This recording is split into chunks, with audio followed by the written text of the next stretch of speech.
Boa tarde a todas as pessoas. Nossa 47ª roda de conversa da Frente Stamira. E hoje a gente conta, né, com a presença aqui do Victor Berbar. Agradeço a presença dele aqui hoje, em que a gente vai tratar mais um pouquinho sobre essa questão da pandemia, com as medidas emergenciais para enfrentar o agravamento da pandemia. Como que a saúde mental pode ajudar, considerando que a gente vive um grave momento aqui no nosso país. Eu vou passar então a palavra para o Pedro Gabriel, para ele fazer uma fala inicial e a gente segue então, podendo ouvir um pouco mais o Victor. Boa tarde a todas e todos. É muito bom contar com todos vocês aqui. Mais uma roda de conversa. Nós temos um convidado que já é uma pessoa que nos ajudou em outras reuniões, discutindo a questão da pandemia do Covid. É o Victor Berbara, que é epidemiologista, sanitarista. Ele foi coordenador de vigilância sanitária aqui da SES, do Rio de Janeiro, é um especialista nessa questão de doenças infecciosas e saúde pública. Eu pedi ao Victor, convidei o Victor para poder falar conosco sobre esse momento atual de agravamento da pandemia do Covid-19,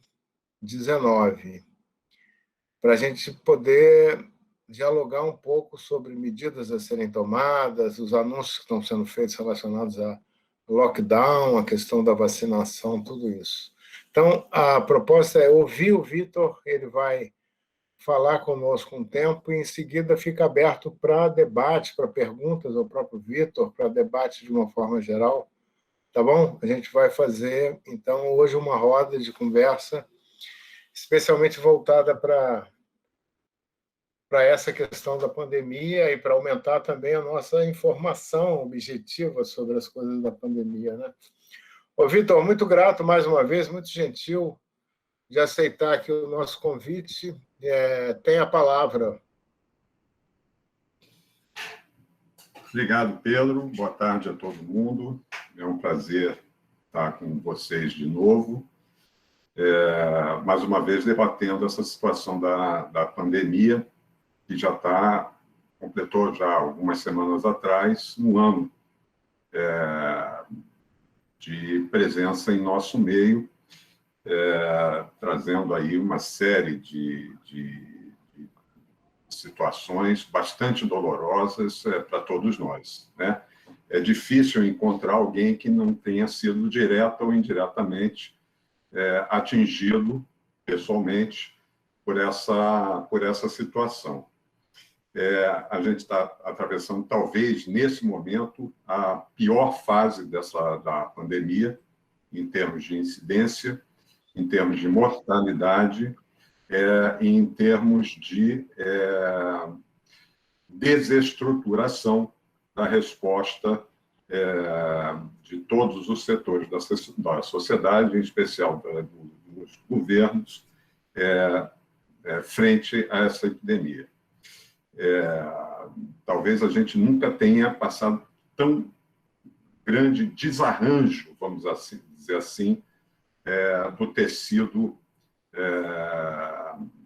da resposta a essa pandemia.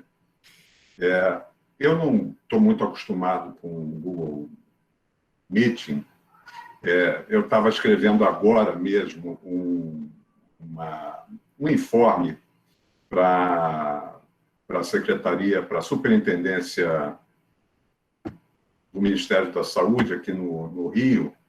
Isso aí é um relatório que eu sou votado no Ministério Público, no Grupo de Apoio Técnico aos promotores, e também no Ministério da Saúde, na Superintendência Regional do Ministério da Saúde. E toda semana a gente elabora um relatório semanal que eu estava fazendo exatamente nesse momento. Toda terça-feira a gente faz isso, com um panorama geral da epidemia no país, no estado e na cidade. E esses números que vocês estão vendo aí na tela, são dados de ontem, mostram a situação atual aqui no Rio de Janeiro, que são mais de 600 mil casos, um coeficiente de incidência de 3.600 por cada 100 mil habitantes e uma mortalidade de 204 por 100 mil habitantes e uma letalidade, ou seja, número de mortos por cada grupo de atingidos pela doença. São 5,64%. No país, para vocês terem uma ideia, essa taxa de letalidade está em torno de 2%. E na cidade do Rio de Janeiro, capital, é a taxa de letalidade mais alta do país. Nós estamos com mais ou menos 9% de letalidade na cidade do Rio de Janeiro, a mais alta entre as principais cidades do país, entre elas todas as capitais. Isso se deve, surpreende sobremaneira, por ser aqui uma região, Rio de Janeiro, e a metropolitana como um todo, que talvez tenha a maior concentração de serviços de saúde do país, tanto público quanto privado. Uma taxa de letalidade tão alta não corresponde a essa situação de rede que a gente tem, não é compatível com essa situação de rede. Isso pode acontecer por uma série de fatores. Primeiro, a má assistência, a má qualidade de assistência, a dificuldade de acesso da população e desses grupos de pessoas doentes a uma atenção de qualidade e especializada, algumas situações relacionadas à própria informação, ou seja, uma subnotificação importante, ou atraso do registro de informações, que pode estar concentrando esse número de óbitos na população em geral, mas, de qualquer maneira, é muito, muito elevado para o padrão que a gente tem de assistência aqui no Rio de Janeiro. Essa situação também mostra a situação social mesmo da cidade, dessa diferença de qualidade de vida das pessoas, etc., e que também favorece ao contágio, e o próprio comportamento da população em termos de não se dar sequência às maneiras, às medidas de prevenção individual. Bom, então, nesses últimos dias, nessas últimas semanas, essa situação de epidemia vem piorando. A gente está atravessando talvez uma nova onda, ou começando uma nova onda, que seria a terceira onda no Rio de Janeiro, se é que a gente pode classificar assim, porque, na verdade, o Rio de Janeiro nunca teve uma baixa incidência desde o início da pandemia, uma incidência aceitável de casos, sempre teve uma incidência muito alta, então nós estamos partindo para um novo pico de casos, a partir de níveis elevados de casos, de incidência.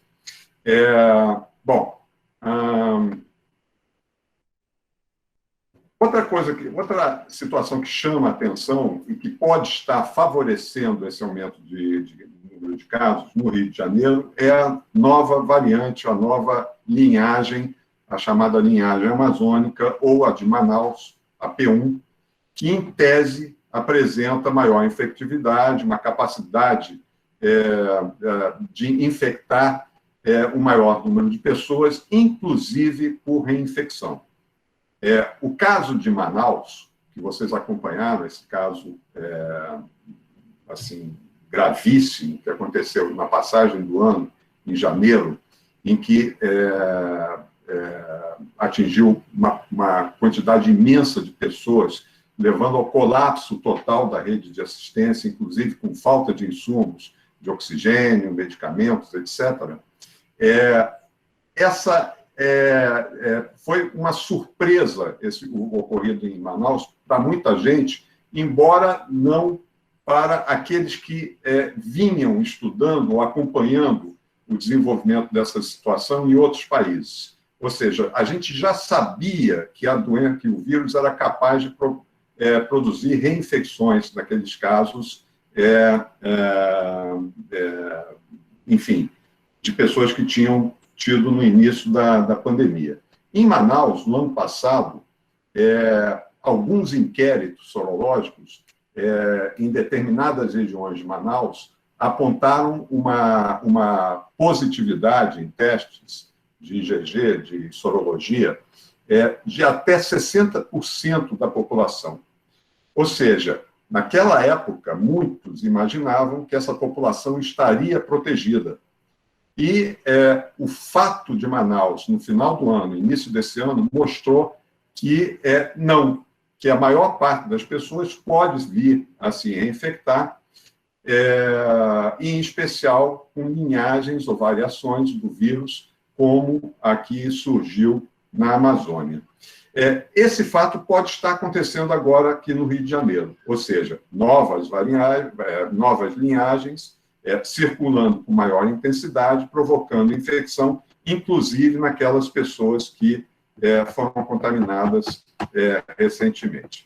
Então, aqui embaixo, vocês têm a situação atual no país, com um aumento do número de casos e óbitos de uma maneira extremamente violenta, numa situação que mostra, em comparação com o ano passado, março, abril, maio do ano passado, que foi a pior fase de 2020, muito superior em número de casos e óbitos, e essa tendência aqui de ir aumentando. Aqui esse gráfico mostra mais ou menos na linha do tempo as regiões de vermelho, são as regiões que seriam de calor. Isso é um mapa de calor, um instrumento que a gente usa muito em epidemiologia, e que vocês veem aqui à direita, na maior parte dos estados, de uma forma mais ou menos abrupta, a coloração se tornar vermelha, na maior parte do país. Aí vocês vão ver aqui, o Rio de Janeiro ainda está numa fase verde, e isso em função da subnotificação. O que está acontecendo no Rio de Janeiro?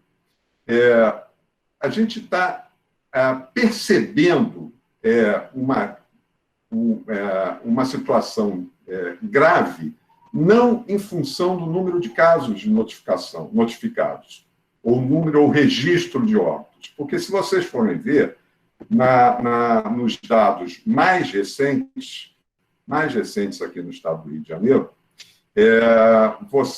esse gráfico aqui é interessante, que eu coloquei nesse informe. Isso é o número de vezes em que os casos duplicaram durante esse período da pandemia, em um ano. E vocês vejam que nos Estados Unidos e no Brasil foram as regiões ou foram os países onde mais vezes os casos duplicaram em todo o mundo.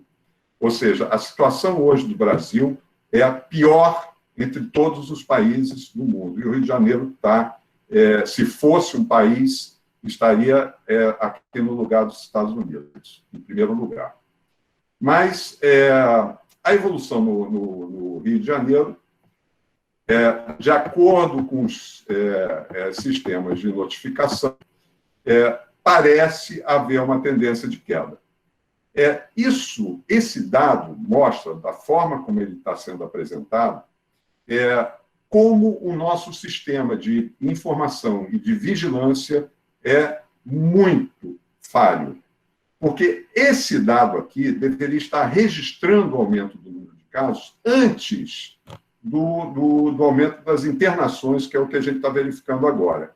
Se a gente tivesse um acompanhamento dessa situação com melhor qualidade, a gente já estaria adotando medidas de contenção, inclusive de restrição de circulação, etc., na sociedade, há algumas semanas atrás. Não agora, quando a gente já tem um sistema de saúde praticamente colapsado, com uma taxa de ocupação de leitos de CTI no Rio de Janeiro, capital, em torno de 92%, hoje de manhã, em alguns municípios do interior do estado, de mais de 100%.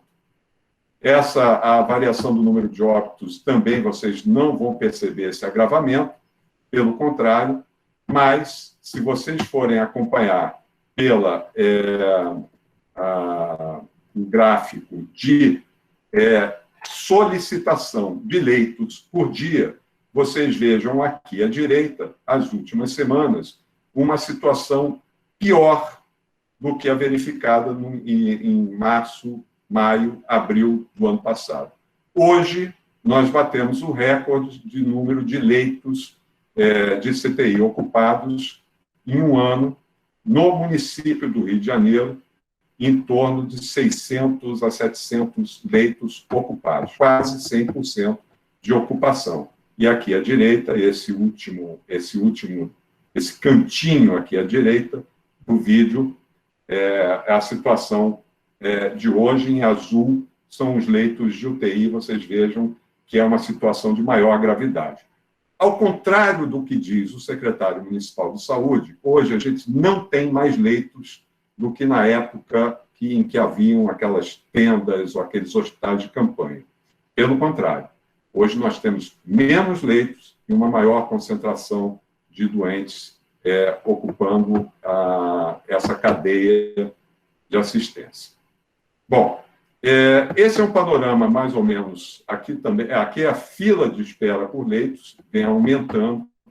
Esse é um gráfico também que mostra a crise que a gente está começando a enfrentar neste momento.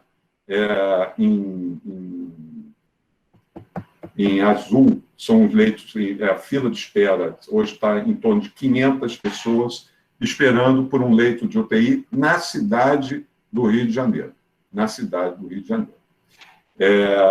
Praticamente igual ao início de maio. Bom, o que eu quero mostrar com isso? A gente está adotando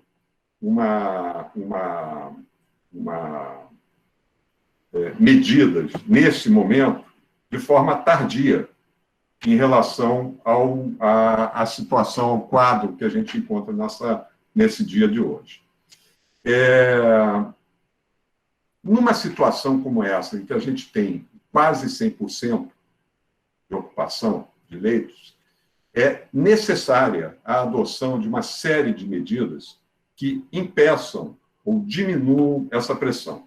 Na verdade, como eu disse, essas medidas tinham que ser tomadas lá atrás, porque o objetivo de buscar formas de impedir esse caos que a gente está começando a enfrentar é tomar essas medidas lá atrás, há 2 semanas. Porque esse retrato que a gente está vendo hoje são de pessoas que se contaminaram há 2, 3, 4 semanas atrás. Você tem um tempo de incubação da doença, o início dos sintomas, em geral, leva 2, 3 dias de uma sintomatologia fraca ou moderada, e o quadro pode começar a se agravar a partir do 6º, 7º dia de doença, levando a pessoa a buscar um serviço de saúde e muitas vezes ficar nele. Portanto, o que a gente está vendo hoje, em termos de taxa de ocupação, é o retrato de uma situação que a gente vivenciou há 2 ou 3 semanas atrás.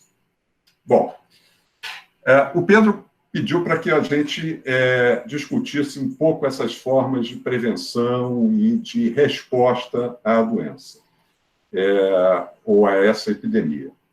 Na verdade, a gente deve partir de uma série de ações. E a primeira delas, obviamente, é a forma de se comunicar com a população e de transmitir informações adequadas a essa população para que se proteja, né? Assim, ninguém pode imaginar que a gente estaria atravessando uma situação de tamanha confusão entre os diferentes níveis de governo. Nós não temos uma organização central para fazer frente a essa epidemia. Pelo contrário, nós temos uma negação dessa epidemia a partir do indivíduo que deveria buscar organizar a resposta em todo o país. Todas as situações, quem lembra das epidemias de dengue, lembra muito bem das campanhas de informação para a população, utilizando todos os meios de comunicação, jornais, revistas, rádios, etc. Toda a população conhece os mecanismos de prevenção da dengue, por exemplo. Nós nunca vimos uma campanha desse atual governo relacionada à comunicação e informação sobre a doença. Pelo contrário, nenhuma. Quem assumiu esse papel, na verdade, foram os órgãos de imprensa, os órgãos de comunicação, né? No início da epidemia, vários e vários programas passavam inúmeras informações sobre as formas e que foram, de uma certa forma, politizadas, ou muito politizadas, né? Como esperar de um governo que nega a existência de uma situação tão grave, né, uma forma capaz e eficaz de comunicação para a população em geral? Isso gera na população, e vocês sabem muito melhor do que eu, porque são profissionais de saúde mental, uma série de reações ou incompreensões. Então, nesse passo, a gente já começa errado. E essa situação se repercute em todos os outros níveis de governo. Bom, uma outra forma de enfrentamento, né, é justamente organizar a sociedade, dando garantias à sociedade de enfrentamento de uma forma social, ou social, de defesa social a essa situação, de proteção social. Através de proteção ao emprego, ao desemprego, renda, etc. Houve uma enorme resistência para isso no início, né? E também de proteção social em relação à violência, as pessoas ficam mais em casa, violência doméstica, violência contra a mulher, contra a criança, etc. Organização na situação da educação, enfim, várias. O governo não avançaram nessa proteção. Nessa situação de planejamento também, a organização dos setores de vigilância em saúde, da rede de assistência em saúde, desde a atenção básica, e atenção básica eu falo nas ações de prevenção, de comunicação, de proteção, de saúde mental, enfim, todas, e até chegar a um nível de maior complexidade, oferta de leitos, etc. Logística, fornecimento de medicamentos, de oxigênio, né, que é uma das situações que hoje o país está atravessando. Nós já estamos com falta de oxigênio em praticamente todo o país. Medicamentos bloqueadores, enfim, de utilização em CTI, para intubação, está faltando em um monte de municípios em serviços de saúde, né? Enfim, e outras formas de prevenção, que o Brasil também falhou tremendamente, que é a organização do sistema de vacinação, desde lá no início, quando ainda não tínhamos as vacinas ofertadas, mas já se havia a possibilidade de se contratar essas vacinas. Um dos argumentos de pessoas que defendem ainda existem as ações do governo, comparam a cobertura vacinal do país com outros países. Dizem, nós temos uma cobertura vacinal semelhante à da França. Só que a gente não tem a garantia da vacina para o futuro. E a França tem, a Grã-Bretanha tem, Israel tem, Chile tem, Uruguai tem, Argentina tem e outros países têm. Nós não temos. Então, a gente está sempre correndo atrás de resquícios dessa oferta de vacinas. O que fazer numa situação dessas que a gente está atravessando no momento? Em primeiro lugar, uma coesão entre governos e sociedade, né? Isso não existe. Ontem mesmo foi até patético, né, a meu ver, a discussão entre o prefeito e o governador do estado, né, nas medidas de prevenção. Ambas muito falhas, diga-se de passagem, né? Nesse momento, a gente tinha que realmente fazer um lockdown. Neste momento. Porque a tendência é de ainda haver uma alta circulação e situações de contágio nas pessoas, no modo que elas estão circulando hoje pela cidade, e de chegar rapidamente a um total, vamos dizer assim, uma esculhambação completa da rede de assistência. Um colapso total. Então, nesse momento, era realmente a de a gente adotar medidas de bloqueio, um lockdown. Paralisar a cidade por 2, 3 semanas. Não adianta fazer isso numa cidade como o Rio de Janeiro e as cidades do entorno ou do interior do estado não fazerem a mesma coisa. Por quê? Porque haveria uma migração dessa população para outras cidades que estariam abertas e recebendo, por exemplo, veranistas, turistas, porque é a tendência das pessoas saírem daqui e buscarem outros cantos. E a outra forma de atuação é o fortalecimento da rede de assistência. Hoje, além dessa medida de bloqueio, de restrição de mobilidade da população, o mais urgente a fazer é aumentar o número de leitos de assistência, em todos os níveis, né? Inclusive, buscar leitos na rede de saúde privada, que ainda tem uma gordura para ofertar. Buscar esses leitos, né? Esse momento é um momento crucial para fazer isso, né? Ontem, a rede federal de hospitais aumentou a oferta deles, né? Muito pouco, porque eles também não têm essa capacidade de aumentar por falta de recursos humanos, né? Mas esses recursos humanos existem em outras áreas, né? Deve-se buscar uma forma de organizar essa assistência através das áreas, com uma forma de regulação única, centralizada, etc. Enfim, é mais ou menos isso, são 5h36 agora. Eu acho que eu dei um panorama geral da situação. O Pedro pediu assim, para dizer o que a gente deve fazer no momento e numa situação de grave, uma situação de grave emergência sanitária que a gente está vivendo nesse momento, no dia de hoje. O que deve ser feito é isso: restringir a circulação das pessoas, manter os serviços essenciais funcionando, né? Garantir às pessoas uma renda mínima para a sobrevivência, né? Então, é mais ou menos esses são os caminhos que a gente deve seguir. A área de saúde mental, é sempre bom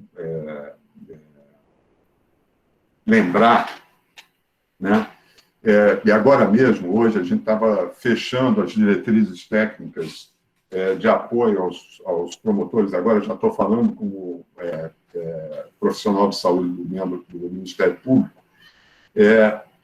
A gente está entregando hoje as diretrizes técnicas para o retorno do sistema de educação para os promotores. Enquanto o Vitor se organiza para voltar, a gente já podia ir pensando o seguinte: quem quiser fazer inscrições para comentário ou mesmo para pergunta ao Vitor, já podia ir fazendo aqui no chat, só botando o nome, tá bom? Então, já foi, é mais ou menos isso que eu queria passar para vocês. Eu não tive assim, tempo de preparar nada, eu acabei apresentando um texto que eu estava escrevendo por outro motivo, mas estou pronto agora, à disposição de vocês para seguir o debate. Obrigado, Vitor. Se tiver como abrir a câmera, que a gente não está te vendo. Então, alguém tem Alguma pergunta? Quem quer fazer algum comentário? Acho que o Luiz Eduardo tinha levantado a mão, mas depois ele abaixou. Não sei se era engano. Paulo. Acho que estão todos impactados com as informações que o Vitor trouxe ainda, processando. Gente, boa tarde, assim, né? A gente tá todo mundo muito mexido mesmo com isso. Eu acho que o Vitor traz pra gente, né? O que a gente de fato não tem, a gente não tem leito de UTI, a gente não tem O2 suficiente, a gente não tem vacina suficiente. E a saúde mental ela é um serviço essencial e ela tem se mostrado cada vez mais necessária, né? A gente tem acompanhado muitos colegas, né? Com crise de ansiedade, depressão, insônia, dentre tantas outras coisas. Mas eu acho que talvez a gente tenha um trabalho aí, enquanto profissional da saúde mental, né, a fazer, que é oferecer essa escuta, esse acolhimento. Talvez a gente tenha que montar mais frentes, né, ainda que seja remota, mas frentes de acolher esse grupo. E, do ponto de vista da saúde pública, eu acho que a gente, de fato, né, não tem esses recursos, mas como é que a gente vai também passar por isso, né, e construir algum cuidado mínimo? E aí eu tenho pensado muito que essas ações preventivas das quais a gente, né, iniciou e tem lançado mão, a gente tem visto que as pessoas estão lançando mão, tem também aumentado as possibilidades, né, da gente ser potencial, adquirir potencial de transmissibilidade e também de adoecimento, né? Então, acho que essas medidas das máscaras, que antes apareciam com muita quantidade de voluntariado, higienização das mãos, distanciamento, acho que a gente também precisa pensar e focar nisso, que é o que a gente no momento tem, e talvez a gente, enquanto coletivo, possa seguir nisso, né? Acho que são duas coisas que eu queria colocar a partir da fala do Vitor, né? Que está todo mundo muito impactado, todos nós estamos muito afetados, né? Cada um a seu modo, mas eu tenho dito que o Covid, quem não positivou ainda, de alguma maneira, o Covid está na sua vida, assim, né? Desde o ano passado, a gente está, de alguma forma, com ele nos acompanhando. Era isso, desculpa ter me estendido. Não, foi ótimo, Luciana. E é isso, né? O Covid tá. Eu estava conversando com umas professoras que a gente tem uma parceria lá com a creche, né? Do projeto colaborativo do Nupsan. E a fala delas é de que né, o Covid invadiu a creche. Acho que o Covid invadiu a nossa vida, né? De uma maneira, quem não foi positivado está com ele, sim, o dia todo, né? E ela falando assim com as criancinhas de 3 anos, construindo um abecedário. E aí ela falou assim, a letra A, em geral, sempre eles gritavam apontador. E agora a primeira palavra que surgiu foi álcool. Vamos lá, vamos seguir com as falas. Acho que Lisete quer falar, depois Ana Lúcia. Fiquei até emocionada, Leandro. Letra A de álcool, é isso. Eu queria falar uma coisa assim, muito que o professor falou, o professor Victor Berbara, a informação. Sabe, assim, eu faço parte da residência multiprofissional do IPUB, e eu acho que a gente precisa afixar isso, assim, sabe, esse relatório que o professor deu para nós, assim, é um relatório, assim, para ser enviado para a direção dos hospitais, seja hospital do que for, sabe, é um relatório, claro que todo mundo tem acesso, eu acho que a gente precisa comunicar na residência multiprofissional, na residência médica do Instituto de Psiquiatria, que é onde eu estou mais presente, e também lá na Faculdade de Medicina, que é do departamento de onde eu faço parte, departamento de terapia ocupacional. Eu acho que essa informação precisa, que a gente não teve e não tem ainda, e parece que elas estão também falsificadas, eu acho que isso também nos mobiliza a fazer o que temos que fazer. As medidas não mudaram. As medidas são de isolamento social, o máximo de proteção física para quem não puder fazer isolamento neste momento, mas eu acho que informação é informação para as pessoas. Lembrar que isso de renda mínima, isso também nos convoca, não sei como, mas nos convoca também. Obrigada. Obrigado, Lisete. Ana Lúcia. Olá, boa tarde. Eu não sei se eu perdi muito, né, da fala do professor, peguei já andando, mas tem uma inquietação que eu gostaria de compartilhar com vocês, que quem sabe ele possa também nos ajudar a pensar. Bom, até a pandemia, a gente estava, nós que trabalhamos com a saúde pública, né, e sobretudo a saúde mental, a gente vinha discutindo, né, como resistir aos desmontes, né, promovidos por esse, eu não consigo chamar isso de governo, né, gente, esse desgoverno. E com a pandemia, além disso que já existia, né, a gente agora está tendo que discutir como resistir ao desmonte de toda uma política pública de saúde, né? As condições sanitárias que estão sendo impedidas de acontecer, né, por esse desgoverno. E assim, a minha pergunta, a minha inquietação é: o que nós, população, né, ainda podemos fazer para conter isso, para resistir a isso, né? Hoje ou ontem eu estava lendo, ou alguém sugerindo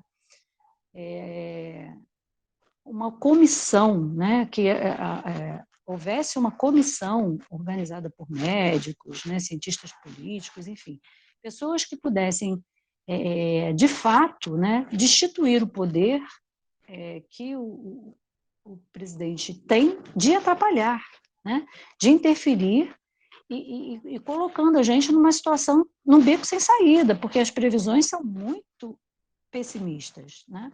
Então, assim, o que eu gostaria de pensar é o que a gente, enquanto sociedade civil, o que a gente pode fazer? Como é que a gente pode, né, se manifestar em prol, né, da saúde da população, né? E não deixar que um governo completamente ensandecido continue colocando a população em risco, né? A gente fala de lockdown, de máscara, mas, assim, são coisas muito importantes, sem dúvida, mas paliativas, né? Enquanto a gente estiver diante de um governo que está o tempo inteiro interferindo contra, né, essas ações, eu acho que a gente vai ter pouquíssima chance de reverter esse quadro. Obrigado, Ana Lúcia, pela sua fala. Alguém mais? Eu queria pedir desculpas novamente, eu caí, a minha conexão está muito ruim, eu perdi, enfim, uma parte importante da fala de vocês. Ouvi assim, o final de Ana Lúcia falando, assim, fazendo uma projeção do resto que ela deve ter dito lá no início, eu estou de acordo. Nós estamos numa situação política e assim de ausência, de vácuo de governança muito grande. Não é à toa, e assim, disputas políticas muito sérias. Em qualquer outro lugar do mundo, né, esse executivo, esse presidente, vamos dizer assim, né, a gente chama de nominável mesmo, né, nobre ou que seja, mas já teria sido colocado para fora, por falta de condições mentais, cá para nós, para seguir adiante. É uma pessoa perversa. E, assim, e isso se transfere ou se estende para toda a área de governo. Hoje nós tivemos uma posse de um novo ministro de saúde que não estava, foi feita às escondidas, né? Fora da agenda do presidente. E até agora, nós ficamos 10 dias com 2 ministros. Um lá no almoxarifado, que era de um lugar onde ele não deveria ter saído, e o outro que a gente não sabe quem é direito, ou sabe, né? É uma pessoa ligada a algumas áreas lá da Paraíba, dos serviços privados, e com processos de improbidade nas costas. Ou seja, em que sentido, como a gente fazer frente ou buscar um consenso na atuação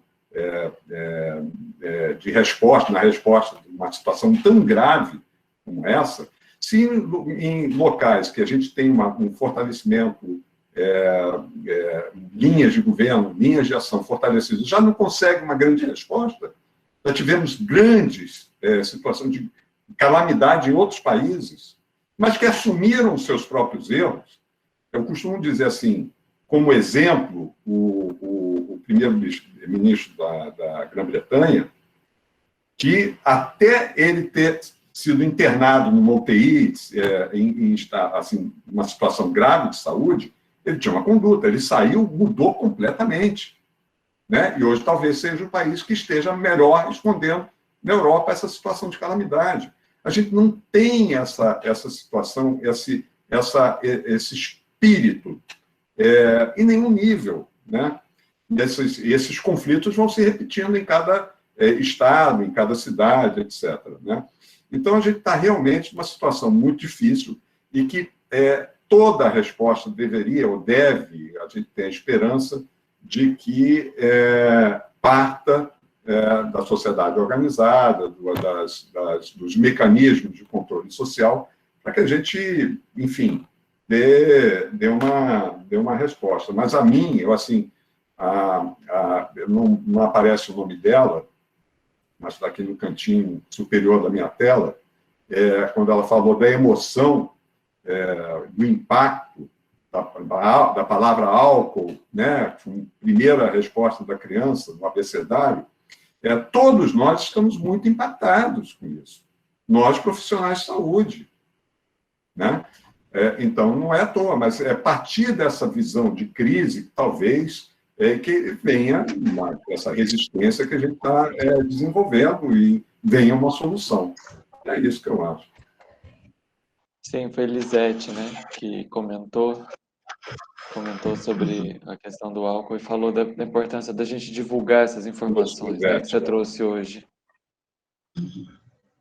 Obrigado. A palavra está aberta. Quem mais? Olá, boa tarde a todos. Talvez eu venha trazer uma linguagem um pouco diferente aqui, mas é no sentido de colaborar. O Rio e o nosso país, eles têm comandos paralelos diversos. Então, eu estou entendendo nesse momento, por isso tudo que eu estou ouvindo, e por tanta questão do impacto é uma palavra que não nos traz ação. Ela nos traz uma reação de passividade. Então, eu fico pensando se já não seria tempo, um pouco atrasado, talvez, de todas as nossas frentes, de todas as nossas manifestações, estarem num comando paralelo a isso tudo, empregando muito bem isso que é típico aqui do Rio de Janeiro, porque, assim, eu acho que as discussões elas são bastante pertinentes, mas os grupos partirem para a ação, e essa ação seria de ordem bem prática, não só no sentido de conscientizar através da palavra, mas da ação própria em si, não é? É uma questão médica, é uma questão de atendimento com mais psicólogos, com mais artistas que podem trabalhar nesse contexto também, que se faça isso, não é? Eu acho que esse momento de passividade e do impacto, se nós nos deixarmos ficar contaminados por ele, eu acho que essa tendência desse plano fascista de governo, dessa coisa que está aí, vai também nos negar as ações. E nós temos, né, aqui eu estou vendo todo mundo se colocar de uma forma preocupada, preocupante com a palavra álcool, que já é o que as crianças falam, não é? Da letrinha A é álcool. Antes era alegria ou alguma outra coisa. Então, eu penso que esse comando paralelo do bem deveria ser formado imediatamente para que essas ações pudessem atravessar, né? A gente faz muito atravessamento na dança, que é muito importante, eu sou da dança, eu acho que esses comandos paralelos de ação poderiam atravessar esse negacionismo fascista, hitlerista, que impera aqui no momento. Obrigada e desculpa a minha forma artística de me expressar. Obrigado, Cássio. Super importante e excelente forma de se expressar. Acho que conseguiu passar super bem a sua mensagem, de que eu acho que a gente, né, precisa construir, acho que eu vi em alguma outra reunião, né, de que a gente pudesse sempre ter um gabinete paralelo aí de todas essas questões que vêm sendo tomadas e decisões que vêm sendo tomadas por esse desgoverno, como a Lúcia colocou. Oi. Olá, boa tarde. Boa tarde, né? Meu nome é Paulo Costa, eu sou assistente social, trabalho no CAPS 3 aqui no município de Mesquita. O que diante, né, de todas as falas que teve até agora, o que eu fico, enquanto cidadão, não estou muito impactado, é com o desrespeito à vida. O desrespeito à vida. Nós temos aí um governo fascista, né, reacionário, que a gente está vendo a face mais criminosa, né, do poder, quando alguém chega ao poder e se acha o dono do mundo, né? Eu me remeto também às más gestões, né, que já vem ocorrendo já desde então, quando a gente fala, né, da saúde mental, né, da política na saúde mental, os desmontes que vêm acontecendo, as derrocadas, eu me remeto diretamente à gestão, processo de gestão, tá? E também trago para um âmbito mais plural, né, como a colega falou, não só a política de saúde mental, mas a saúde e a passividade do povo. O povo brasileiro é guerreiro, e nós, no passado, nós tínhamos movimentos aí que mudavam, transformadores, e eu acho que, no momento, nós estamos um tanto passivos. Estamos anestesiados diante desse cenário que nós vivemos. Quando a gente vê, né, uma reportagem hoje, né, na mídia, um hospital com corpos no chão, empacotados no chão. E hoje, também na mídia, um programa, né, da Fátima Bernardo fala da saúde mental, da importância dos cuidados agora em saúde mental. Quer dizer, num momento tão terrível que nós estamos vivendo, né, mundialmente, e aí se tem essa visibilidade da necessidade dos cuidados, né, em saúde mental, como a colega Luciana falou anteriormente. A gente está vendo muitos colegas, né, de profissão, muitos colegas ligados à saúde, aí totalmente doentes por uma falta também de cuidado, porque é quem vai cuidar da gente. Então, eu trago, essa é a minha fala, e totalmente não é ser pessimista, mas eu trago, novamente, né, sendo veemente, nós estamos um tanto passivos diante dessa situação, diante desse desgoverno, e, sinceramente, eu acho que uma bomba tem que explodir. Me desculpe essa fala, né, tão assim, forte, mas é isso que eu penso. A situação está gravíssima, está muito grave. Obrigado pela sua fala, Paulo. Thaís ou Janine, não sei qual das duas querem Fui eu. falar. Podiam se apresentar. Eu sou Janine, assistente social residente nova agora no IPUB, né? Estou no CAPS 3 Franco Baságuia, e aqui é a Thaís, que está no Carim. Fui eu que levantei a mão, a gente está junto, a gente está no mesmo quarto, aqui dividindo o alojamento. Eu pensei um monte de coisa para falar, já chorei, quando a Lisete chorou, eu choro junto, e pensando, né, na nossa família, que eu estou aqui, mas a gente fica pensando em todo mundo, evito os jornais e uma vez no dia apenas, pelas más notícias. E a questão do que o Vitor falou, assim, é a realidade, mas às vezes a gente não quer enxergar como forma de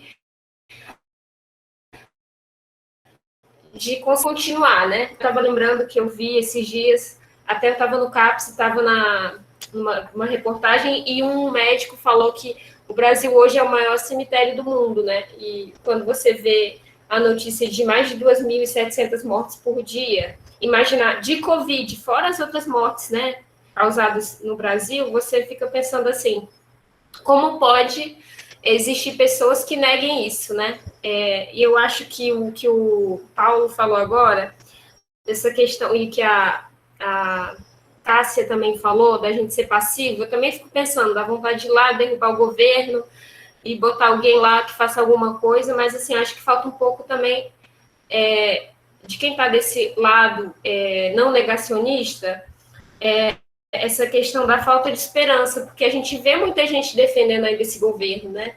Defendendo essas ações, dizendo que o governo que pagou a vacina, foi o governo que deu dinheiro para os hospitais, foi o governo que fez tudo, quer dizer, eles não conseguem enxergar o outro lado, e a gente fica um pouco cansado, né? Pela luta da vida e de ver que tem pessoas que não adianta mostrar a realidade que eles não enxergam mais. Então, assim, eu acho que essa questão da nossa passividade é um pouco o que fazer se está tudo tão claro e as pessoas não querem enxergar. Acho que é um pouco isso, é um pouco dessa minha ser um pouco pessimista em relação às pessoas não enxergarem a realidade. Obrigado, Janine. Paulo, quer comentar? Paulo levantou a mão de novo.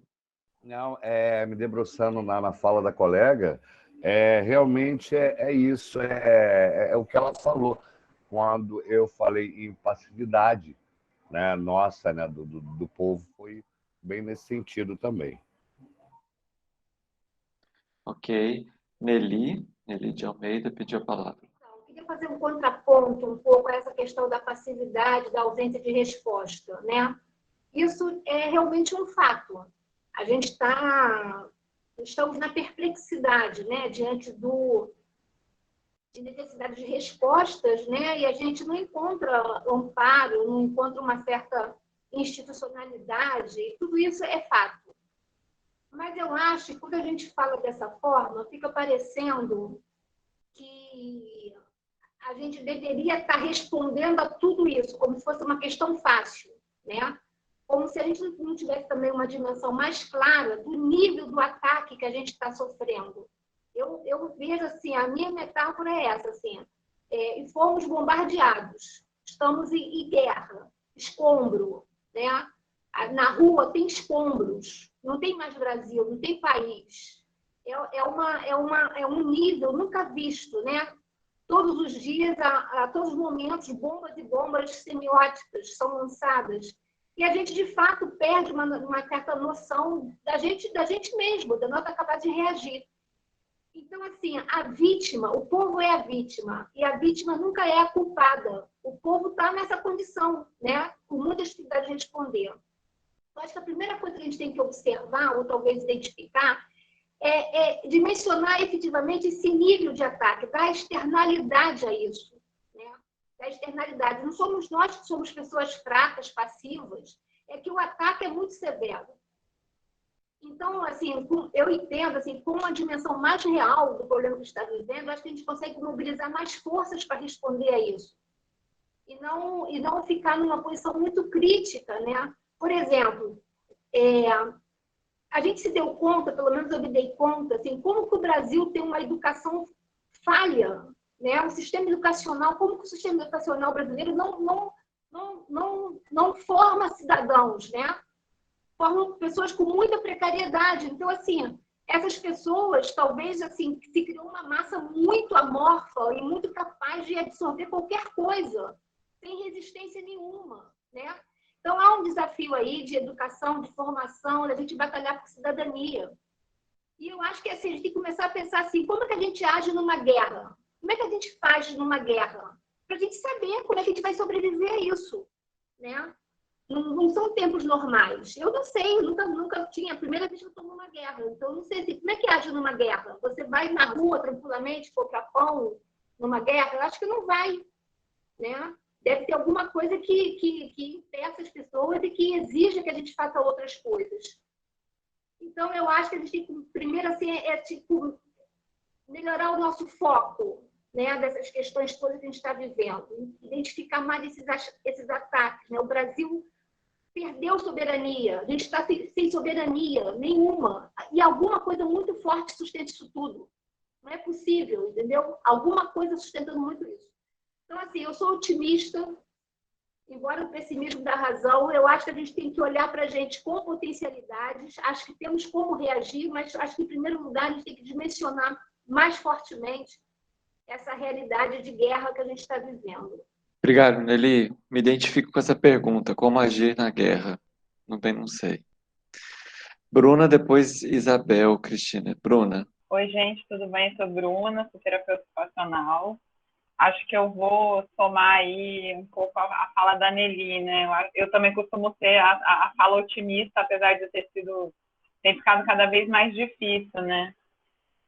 Mas eu estava ouvindo vocês e eu fiquei pensando assim nessa ideia de que somos passivos, né? Isso me soa muito estranho, porque eu acho que a gente é, inclusive, muito ativo, muito guerreiro, muito forte. A gente está fazendo milhões de coisas, né? Fico pensando um pouco que a história é um pouco também a história que a gente pode contar, né? E aí, assim, se a gente fica olhando para esses problemas que são muito macros, né? A vacina, o Bolsonaro, que são coisas que, de fato, a gente não tem gerência direta, a gente fica parecendo muito impotente. E aí parece que a gente está passivo, né? Mas, na verdade, hoje é terça-feira, 6 horas da tarde. Eu aposto que todo mundo hoje já trabalhou, já fez milhares de coisas. Estamos todos aqui discutindo, pensando o que é que dá para fazer, né? Assim, então, eu acho que a gente... Primeiro, eu acho que queria chamar a atenção para a potência que a gente tem aqui de ação, de tanta gente junta pensando. Isso é muito bom. Para a potência crítica, né? Da gente poder ter tanta gente aqui pensando criticamente a nossa realidade. E se a gente não pensar tanto em macro, né, em macroações, no que está nos violentando tanto, mas pensar em o que dá para fazer, então, né? O que é nós aqui, 35 pessoas, pensando na saúde mental e no contexto da pandemia, que ações a gente pode pensar? E aí a gente vai ver que a gente não é nada passivo e que a gente não está nada impotente, né? Que tem muitas coisas que dá para a gente fazer. E que a gente já está fazendo. Obrigado, Bruna. Isabel. Boa noite, companheiros. Boa noite, companheiras. Meu nome é Isabel. Eu sou professora aposentada do município do Rio de Janeiro. Moro atualmente em Rio das Ostras. Estou na presidência do Conselho da Pessoa com Deficiência. Fico muito feliz de estar de volta. Estive ausente umas 2 semanas por a loucura de tanta coisa a fazer, tantas frentes de trabalho, enfim, mas estamos juntos, estamos aí para isso.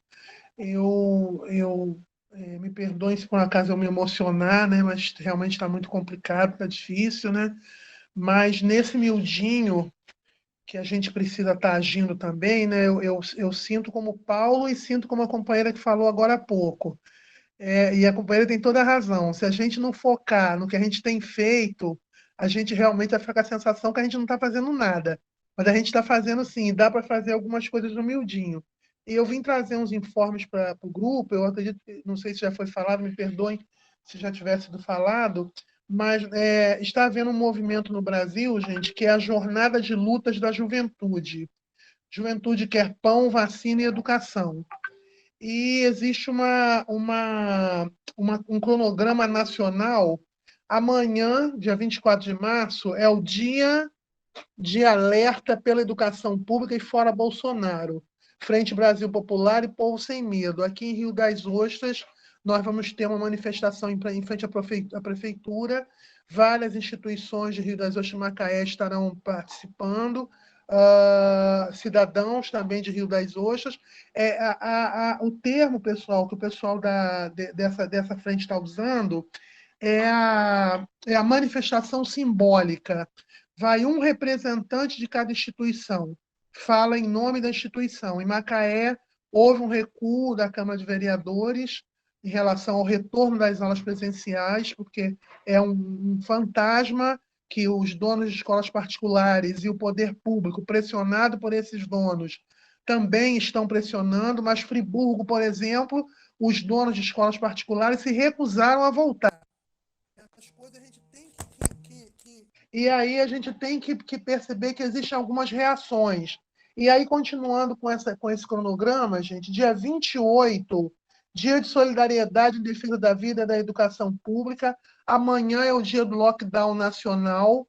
A proposta dessas entidades é todo o Brasil parar. E dia 31 de março, plenária virtual unificada em defesa da educação pública. E 1º de abril, dia de denúncia, ditadura militar nunca mais. Então, é um movimento que está surgindo, eu não sei como está nas outras cidades, mas os coordenadores aqui de Rio das Ostras têm participado de grupos intermunicipais. Então, existem movimentos, sim. E hoje, na reunião das 19 horas, eu vou pedir licença ao grupo, vou tentar colocar na pauta.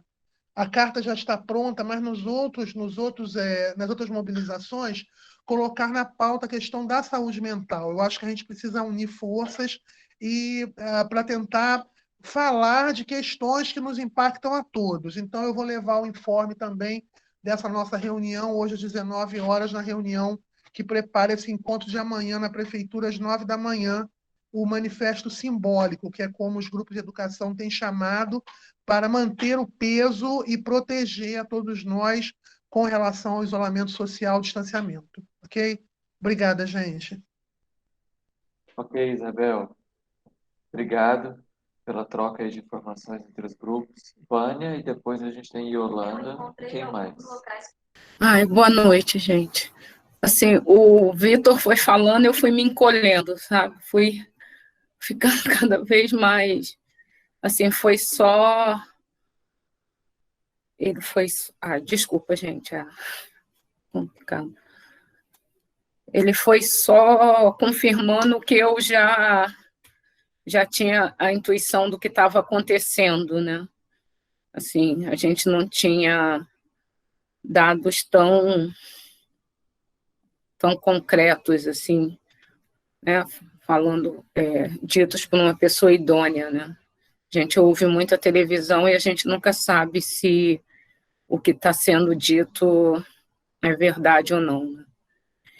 E aí veio a Bruna, né? E a Bruna... Veio o Paulo antes, né? E aí a Bruna fez esse contraponto, Bruna, Nelly, e aí eu lembrei do seguinte: desde o dia 20 de janeiro, eu estou lutando por vacina para os profissionais do CAPS-AD Centra Rio. Foi, assim, uma luta, passe e-mail, telefona, para vigilância, para superintendência, e nada, gente, nada, não conseguia nada. Até que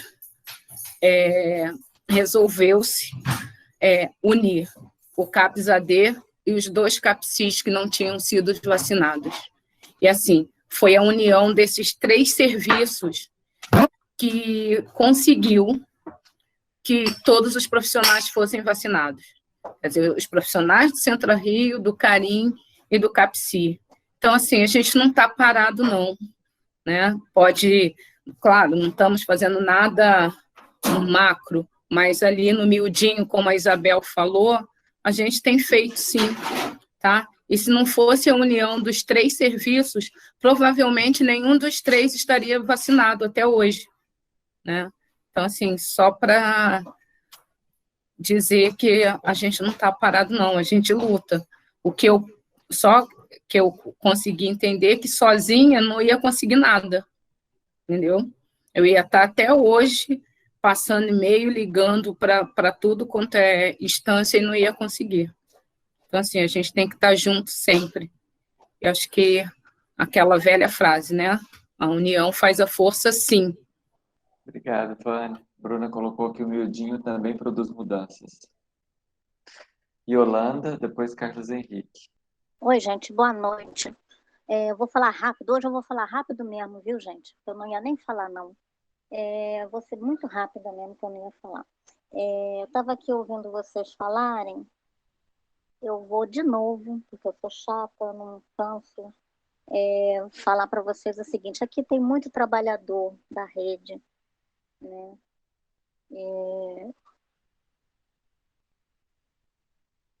O tempo que a gente perde ficando impactado, né? Eu, óbvio, não fico nada feliz com todas essas notícias, não fico. Hoje, por exemplo, eu fui dormir passando mal, por conta de várias situações. Eu estou com uma criança que eu amo de paixão, amo como se fosse meu filho, uma criança de 9 anos, 8 para 9 anos, autista, que pegou Covid segunda-feira e está com Covid muito ruim, está com pneumonia. Ele acusou Covid segunda, não sei se ele já estava com pneumonia. Então, ele passou na segunda-feira da semana passada e a semana inteira ruim, muito ruim, muito ruim. Tá ruim. Né? Então, assim, a gente passou a semana inteira às voltas com essa criança, lá do mesmo CAPCI do meu filho. Então, assim, domingo eu fiquei muito ruim por conta de várias situações envolvendo essa criança. E ontem eu fui dormir muito ruim, passando mal, acordei de madrugada sufocando, entendeu? Por conta de estresse, acordei ruim hoje, mas segui com a vida. Então, assim, tudo isso me impacta também, só que eu não deixo o impacto me mobilizar. Então, assim, o tempo que a gente perde se impactando com as coisas, a gente acaba se mobilizando, sim, entendeu? Porque as coisas que nos afetam não podem nos impactar. Sabe? Eu sou da filosofia, gente. As coisas podem nos afetar, elas não podem nos impactar, porque o impacto nos imobiliza. É um soco na boca do estômago e aí você para. Vocês percebem a diferença? Afetar é uma coisa, impactar é outra. Né? Então, assim, as coisas me afetam, mas não me imobilizam. Quanto mais me afeta, mais eu parto para cima. Então, quanto mais eu recebo das mães que elas defendem um Bolsonaro, que elas querem uma instituição para enfiar o filho e esquecer o filho lá dentro, mais eu faço a cabeça delas para que não é assim, não é por aí. Mais eu defendo o CAPCI, mais eu defendo o serviço, mais eu explico para elas, eu faço um texto de 50 parágrafos no WhatsApp, eu demoro 3 dias escrevendo um texto no WhatsApp para aquela mãe. Eu coloco um monte de referência para aquela mãe. Não sei nem se ela vai ler, mas eu coloco. Entendeu? Outro dia disseram para mim, Yolanda está escrevendo a Bíblia inteira aqui para botar para a gente no grupo, mas eu boto. Entendeu?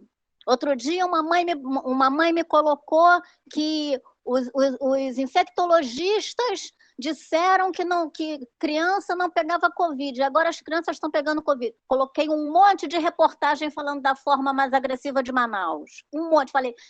E os infectologistas estão avisando desde o começo do ano que tem uma forma mais agressiva e que é para todo mundo ficar em casa, mas vocês foram para o carnaval, entendeu? Pular a micareta, entendeu?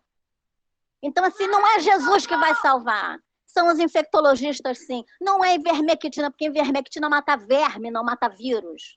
Entendeu? Então, assim, vocês que são profissionais de saúde, que estão no serviço, se aproxima da mãe e conversa com a mãe, dá abertura para a mãe, fala com a mãe, cria ponte, gente. Quanto tempo que Yolanda está falando para vocês? Cria ponte, fala com a mãe, se aproxima da mãe. O familiar tem que ser ouvido, tem que ser acolhido, tem que falar com a mãe, sabe? A mãe faz esse monte de besteira, fala esse monte de besteira, fica desesperada porque ela está desassistida, ela está desinformada, ela está abandonada, tem mãe se matando. Eu recebo toda hora informação de mãe se matando, e aí ela larga o filho autista para trás, o filho esquizofrênico para trás. É difícil, sim, cuidar de filho autista. Dá trabalho, sim, Elisete. Dá trabalho cuidar de filho autista, porque eu saio 6 horas da manhã todo dia. Agora não, porque agora meu filho não está tendo nenhuma terapia presencial. Mas eu saio todo dia 6 horas da manhã com meu filho e chego 9 horas da noite com ele todo dia. Dá trabalho, mas eu faço porque é meu filho. Eu faço. Meu filho, com 3 anos de idade, rosnava para todo mundo no parquinho. Hoje ele vai brincar com as crianças. Hoje eu não rosno mais, gente. Eu sou 8. Entendeu? Dá trabalho, sim. Ai, muito Só que bom, eu sou uma mãe bom. que tem 3º grau. As outras mães mal sabem escrever o próprio nome. Elas não têm, entendeu? suporte, elas precisam de suporte. Se elas não encontram suporte no técnico de referência do serviço, elas encontram no pastor. E aí está perdido. Está perdido. Eu falei numa roda de conversa domingo com outros usuários que Exu perdeu para Jesus, gente.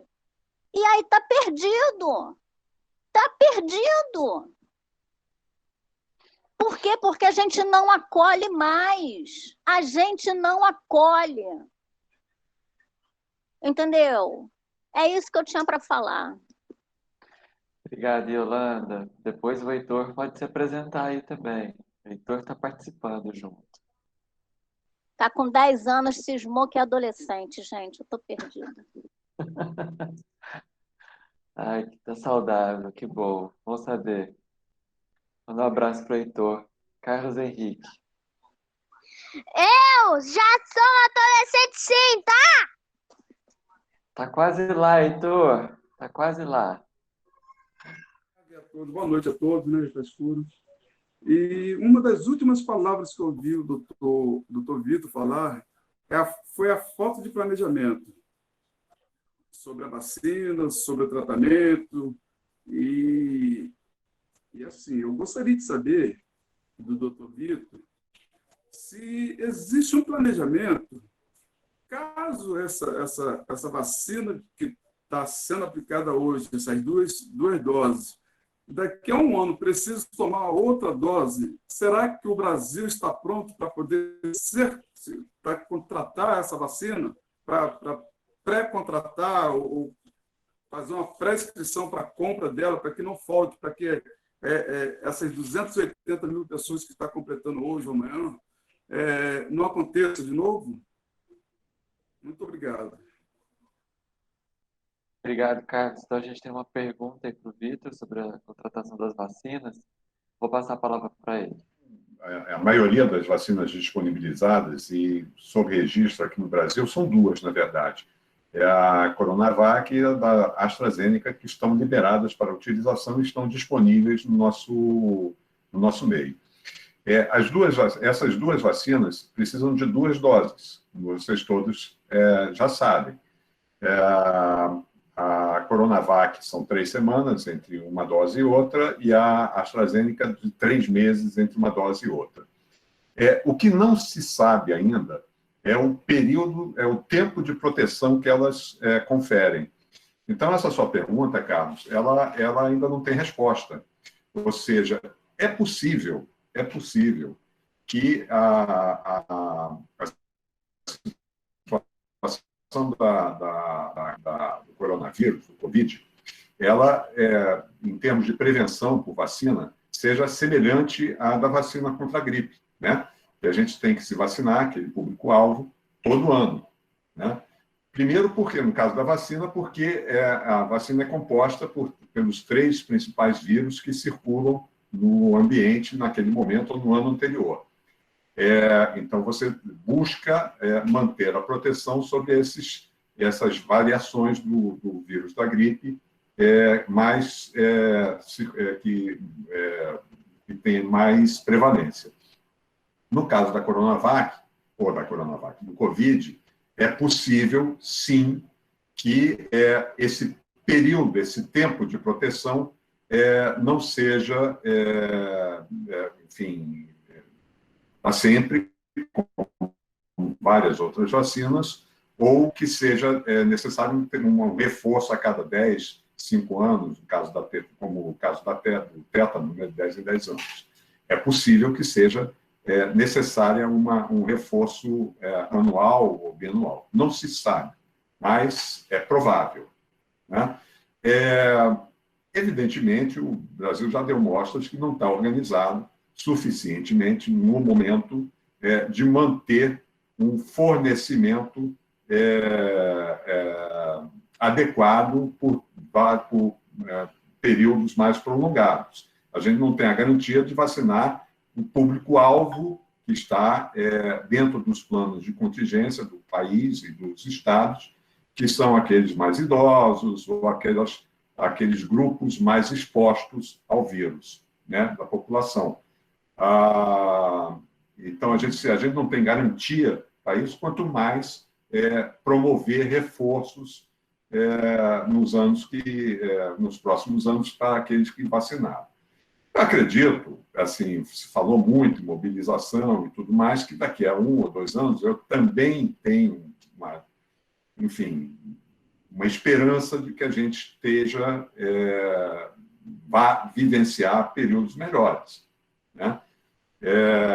Então, eu espero que daqui a 1 ou 2 anos a gente esteja diante de um outro panorama. Mas, sim, a mim me preocupa, viu, Carlos, essa situação da oferta de vacina. A gente não tem, no momento, para vacinar o público-alvo. Eu ouvi, assim, atentamente a Vânia falando sobre a questão da luta dela para conseguir a vacina no local onde ela trabalha, porque sim, grupo prioritário, são profissionais de saúde, mas hoje a gente não tem vacina sequer para vacinar imunizar todos os profissionais de saúde, ou os idosos, ou os portadores de necessidades especiais, ou de algum tipo de deficiência. Hoje, por exemplo, o sistema vacina apenas aqueles que estão em instituições, né? No caso dos portadores de necessidades ou dos idosos acima de 60 anos. Né? Recentemente começou a se vacinar as pessoas mais idosas, escalonando, né, por idade. Então, hoje, na população em geral, o Estado está vacinando as pessoas com 74, 75 anos de uma forma bastante desorganizada em alguns municípios, expondo mais ainda as pessoas ao contágio, mas, enfim, a coisa vai sendo solta a conta-gotas. Né? Então, falar daqui a 1 ano, se a gente for realmente precisar de um reforço daqui a 1 ou 2 anos, é realmente prematuro. Eu só um recado para a Isabel, que mora em Rio das Ostras, né? Rio das Ostras é um dos municípios que está em situação crítica na assistência. Hoje não tem leito em Rio das Ostras disponível, está 100% de ocupação. Então, o município do Rio de Janeiro ainda não está nessa situação, e mesmo porque tem uma oferta. Essa é uma das situações que a gente também tem dificuldades. Um município não ajuda o outro. Né? Muitas vezes, os maiores têm mais recursos para ofertar leitos, por exemplo, para os vizinhos. Né? E não se consegue esse nível de solidariedade. Né? Então, esse é só um recado para a Isabel, para se proteger, aí, não se expor, porque realmente a situação em Rio das Ostras não está boa, não. Pessoal, Vitor, hoje eu recebi agora há pouco uma imagem do pronto-socorro, as pessoas deitadas na rua. Isso há cerca de 2 meses atrás, eu passei um dia inteiro no pronto-socorro por conta de um amigo. Essa imagem, a imagem era totalmente diferente. Nós estamos em bandeira vermelha. Foi até bom você tocar nesse assunto, só mais um informe, bem rapidinho. Eu depois... Não vou colocar não, que é muito indecente. Tem um grupo aqui de pessoas da direita, aqui em Rio das Ostras, quando digo direita radical, né, do neoliberalismo, publicaram uma carta, gente, ontem, colocaram nas redes sociais, distribuíram nas ruas, intimidando o prefeito, dizendo assim: nós não vamos acompanhar nenhum decreto de isolamento social, de distanciamento social, nós não vamos fazer. Nós não vamos fazer, as lojas continuarão abertas. A coisa está muito esquisita, e lembrando da rede, né? Ou seja, os municípios que dessa região aqui realmente estão isolados, não tem muita colaboração. Estamos 0 de leitos para Covid e 0 de leitos de UTI. Obrigado, Vitor, pelo lembrete. A gente está procurando, né, o máximo possível manter o distanciamento, mas aqui está muito difícil mesmo, muito difícil. Obrigada, gente. Obrigado, Isabel. Só complementar o que você colocou aqui no chat, né, que você lembrou e quis registrar que as pessoas com deficiência ainda estão lá atrás para vacinação. Muitos são potencialmente grupos de risco pelas comorbidades, acamados, e o Programa Nacional de Imunização não prevê vacinação para essas pessoas.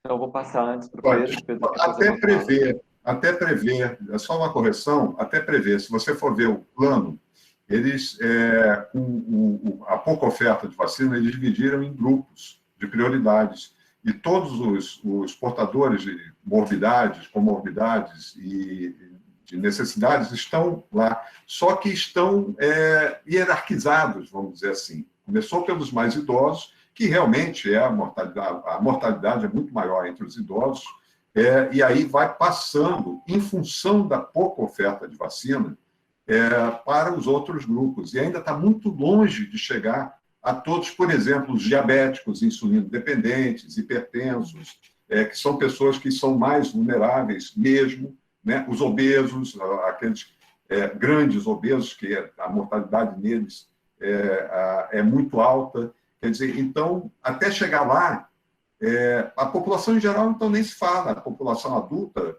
nesse ritmo, vai levar 2 anos com a oferta que a gente tem tido de vacinas ou de planejamento. Mas eles estão, sim, no plano, mas de uma forma hierarquizada e em função da pouquíssima oferta de vacina e de planejamento na aquisição delas. E até na liberação por parte da Anvisa, etc. Só uma correção. Obrigado, Vitor. Importante. Pedro. Eu queria passar depois da palavra, né, Leandro, para o Victor, ele próprio fazer o encerramento dessa roda de conversa, que foi muito importante, né? Foi muito necessário, a gente já discutiu várias vezes aqui a situação da pandemia, e o que a gente vê em exatamente um ano, né? É um ano que a gente está enfrentando esse problema, é um agravamento da situação e um agravamento da relação do Estado brasileiro com a população do Brasil em relação à mortalidade e aos riscos que a população como um todo está sofrendo. Quer dizer, nós estamos diante de uma catástrofe sanitária, nós estamos diante de uma situação de mortalidade em que o Brasil hoje é o pior país do mundo em termos de resposta à Covid, com um agravamento em uma situação de colapso do serviço de saúde, uma vacinação que cobriu apenas 5% da população até agora, e tudo indica que isso vai piorar, porque você não tem uma única sinalização do Ministério da Saúde, do governo federal, que possa ser uma sinalização que aponte, bom, agora nós vamos adotar esse caminho e enfrentar essa situação tão grave da pandemia. Ao contrário, o que se vê sempre é um governo que aposta na morte. É um governo que dirige as suas ações para a morte e que faz questão de mostrar uma indiferença diante da dor da população brasileira por 300 mil mortos. O que fazer diante disso? Quer dizer, até a minha própria profissão, ela me faz entender perfeitamente a maneira como uma situação dessa gravidade atinge e afeta as pessoas.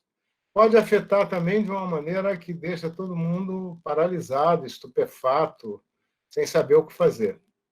Isso pode acontecer também. Mas a melhor forma de lidar com o luto da morte de pessoas que estão cada vez mais próximas, né, com medo da contaminação, os profissionais de saúde relatam, e aí tem vários estudos agora qualitativos, mostrando o relato dos profissionais de saúde, com essa insegurança absoluta que eles têm, porque estão diante de uma pandemia fora de controle e porque estão diante de uma gestão da saúde pública fora do controle, que desampara, né, que desprotege. Então, diante disso, eu penso que tenho ouvido também, ontem teve alguns debates sobre isso, hoje está tendo um debate também na Abrasco, eu tenho ouvido muito uma coisa na direção de que nós devemos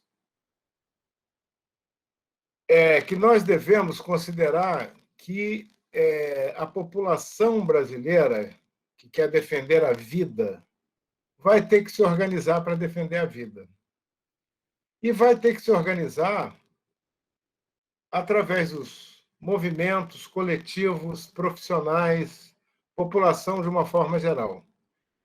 Para se organizar, toda organização supõe um grau de coordenação consentida, compartilhada, para se dizer que você está agindo de forma coordenada.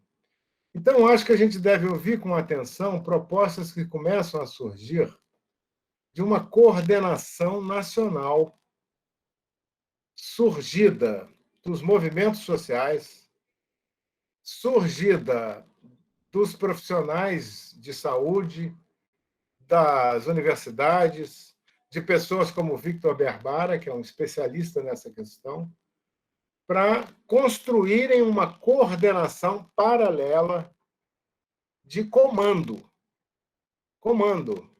Aí, utilizando os recursos institucionais de um país cujas instituições estão destroçadas, mas os recursos institucionais ainda existentes. Eu acho que a gente deve ficar atento a isso e aderir a uma frente em defesa da vida, a uma frente que funcione também como uma coordenação de política sanitária, porque política sanitária não virá de um governo que acaba de dar posse a um ministro, o Victor lembrou, um ministro que entrou de maneira escondida praticamente, e no qual ninguém confia, as pessoas não confiam, porque é uma pessoa que não inspira confiança. Por que não inspira confiança? Do mesmo modo que o general, que era ministro até agora à tarde, não inspirava confiança pela incompetência, por dar informações incorretas e pelo fato de querer induzir a população a consumir medicamentos ineficazes. Não é isso? Isso é um crime, isso é uma coisa criminosa. Pelo fato de não ter conseguido levar oxigênio para a cidade de Manaus e não está conseguindo levar oxigênio para outros lugares do país e tal. Então, eu queria dizer isso, antes de passar. Agradecer muito ao Vitor pela... Foi excelente, Vitor. É isso mesmo, você já chegou logo mostrando o agravamento da pandemia, a situação é gravíssima no Rio de Janeiro. É interessante que o Rio de Janeiro parecia que estava melhor pelos dados do que os outros, não é isso? Porque as informações não eram fidedignas. Essa é a verdade. Não eram informações fidedignas. Então, isso, por exemplo, que a Vânia falou, é extremamente importante. A gente precisa de informações de pessoas confiáveis. Não é isso? Informações com as quais... E agora nós estamos tendo informações, como tivemos aqui também com o Chiep, o Alexandre Chiep, que já veio aqui algumas vezes também. E eu acho que agora a nossa posição tem que ser meio no caminho da desobediência civil. Eu acho que tem que ser no sentido de vamos constituir uma coordenação em defesa da vida. Eu estou dizendo isso não é porque é uma ideia que eu tirei da minha cabeça, não, porque eu estou vendo outras pessoas falarem. O Miguel Nicolelli está falando isso, não é isso? A Abrasco está falando isso. Os profissionais sanitaristas estão falando, porque vai ser assim, olha, nós sabemos como devemos fazer, mas estamos impedidos de fazer, então vamos tentar fazer de qualquer forma. Isso é possível? Sei lá, vamos tentar fazer. Vamos tentar fazer. Por exemplo, governadores comprarem vacinas e não ficarem esperando o governo federal comprar as vacinas. E isso já está, de certa forma, começando a ser feito. Não é isso? Alguns governadores estão começando a comprar vacina. Eu acho positivo que o município do Rio, o município de Niterói, apesar das falhas que o Victor apontou, proponham pelo menos um lockdown agora nos 2 municípios. Tem falhas, mas é alguma coisa um pouco de sair de uma posição de muita muito imobilismo que estava tendo a gestão. E a gestão municipal do Rio, gente, continua uma gestão municipal na qual a gente tem que ficar sempre, infelizmente, com o pé atrás, porque as informações, não é isso? São informações sempre dourando a pílula, sempre mostrando alguma coisa melhor do que, de fato, está acontecendo. Então, eu defendo isso. A gente tem que... É claro que estamos todos muito impactados com tudo isso. E eu concordo com a Yolanda. Ficar impactado não ajuda muito, mas nem sempre a gente consegue, não é isso? Não se impactar no sentido de se afetar e se tornar um pouco estupefato e imobilizado para poder depois seguir adiante lutando em defesa da vida. A nossa luta é em defesa da vida. E aí é isolamento social, lockdown, vacinação para todos e auxílio emergencial, gente. Um auxílio emergencial que não seja um auxílio emergencial de R$250. Um auxílio emergencial que seja digno. O governo dos Estados Unidos, do Biden, né? Não do Trump. O Trump era igual ao governo atual aqui do Brasil, mesmos pensamentos e tal. Já injetou na economia, inclusive na forma do equivalente de auxílio emergencial, o valor de 3 vezes o PIB nacional do Brasil. Isso está jogando assim, dinheiro na economia, porque nós estamos... A primeira coisa a ser defendida é a vida. Então, é a vida. As pessoas têm que sobreviver a essa catástrofe. Né? Então, foi uma roda difícil, né? Mas é uma roda em que a gente tem que... A Frente Stamira, ela tem que fazer essas duas funções. Acolher através da solidariedade. A solidariedade é uma força. A solidariedade conforta e acolhe. Eu me sinto acolhido por pertencer à Frente Stamira.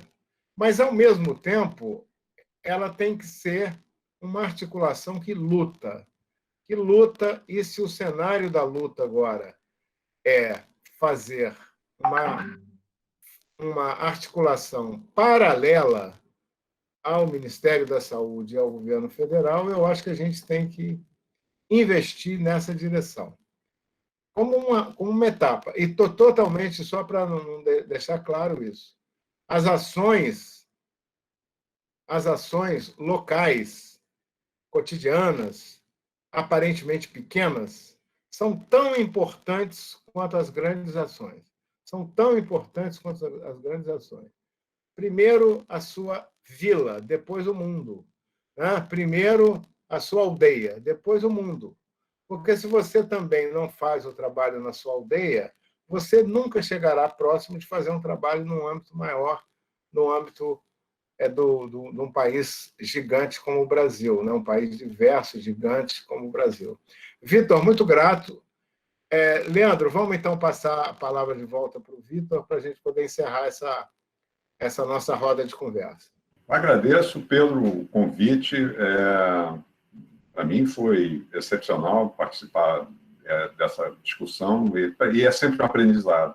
Ouvir tantas pessoas muito jovens ainda e com tanta gana de seguir adiante, enfrentando, sendo impactados no bom sentido, Yolanda. Eu acho que esse impacto que a gente está vivendo hoje é o que nos move a seguir adiante na luta, frente a uma política mesmo institucional. Quando o Pedro falou em política da morte, eu lembro que no início da epidemia, e até hoje, né, o presidente, o que orienta as políticas nacionais, o executivo maior, falava em imunidade de rebanho, ou seja, uma imunidade de rebanho através da morte. Né? Mata-se os frágeis, os idosos, os doentes, para a economia seguir adiante. Não era isso que ele fala? É exatamente isso que foi institucionalizado até hoje, quando ele defende a não utilização da máscara, a aglomeração, o desenvolvimento e a continuidade de uma política, de um sistema econômico que está completamente arrasado, justamente pelas falhas das políticas de saúde adotadas, né? Ou da insanidade, políticas de insanidade adotadas. Mas, para mim, assim, foi enriquecedor ouvir pessoas do nível de vocês, é sempre um aprendizado. É bom ouvir muito. Eu sigo trabalhando na ponta, no atendimento, na assistência, como a maioria de vocês. Eu já fui contaminado, já passei por susto, perdi amigos ou muitos familiares, mas isso nos move, Yolanda, isso nos move, né? Seguir nessa assistência, na luta, cuidando dos nossos familiares, como a Yolanda faz, mas também desenvolvendo a nossa atividade solidária e de luta. Eu acho que é por aí. Obrigado a todos e valeu muito para mim. Obrigado, Vitor. É isso. Boa noite, pessoal. Boa noite, gente. Boa noite, gente. Obrigada. Ótima semana. Obrigada mesmo. Boa noite, pessoal. Boa noite, Obrigado. gente. Cuidem-se aí, todos vocês. Boa semana. Fiquem bem. Oi, Yolanda. Boa noite, boa noite. Cuide-se, Isabel. Cuide-se. Boa Amiga, noite. vamos juntos. A gente precisa Fique continuar. bem. Beijo Ninguém em todos. solta a mão de ninguém. Boa noite. É verdade, querida, é verdade.